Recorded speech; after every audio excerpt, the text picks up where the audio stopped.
Hello bachcho, let's read the question together. The question says write short notes on operculum.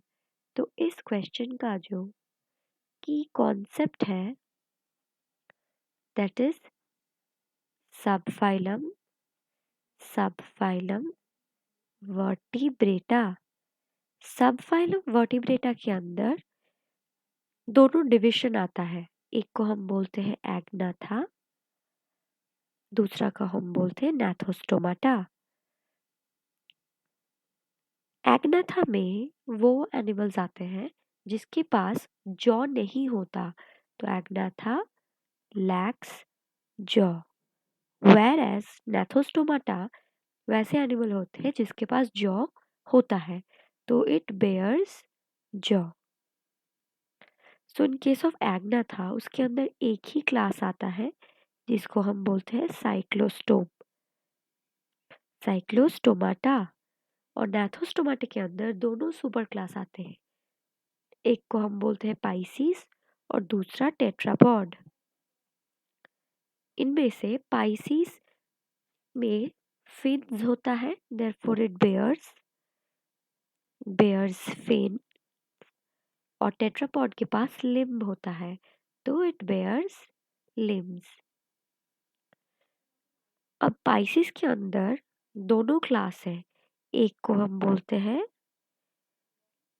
Chondrichthyes Chondrichthyes, दूसरे को हम बोलते हैं ऑस्टिक्थिस ऑस्टिक्थिस।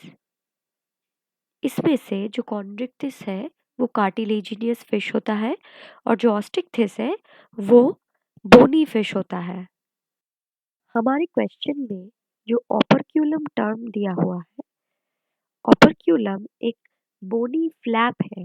ये एक बोनी फ्लैप है जो कि ऑस्टिक्थिस में ऑस्टिक्थिस में ऑस्टिक्थिस में प्रोवाइड करता है प्रोटेक्शन टू द गिल्स। ये ऑस्टिक्थिस में मिलता है, ये क्या करता है, प्रोटेक्ट्स प्रोटेक्ट्स द गिल्स। ये गिल्स के ऊपर दोनों साइड से एक बोनी फ्लैप होता है जो कवर करता है। ये क्या करता है, बैक एंड फोर्थ मूवमेंट करता है, बैक एंड फोर्थ मूवमेंट करता है, जिसकी वजह से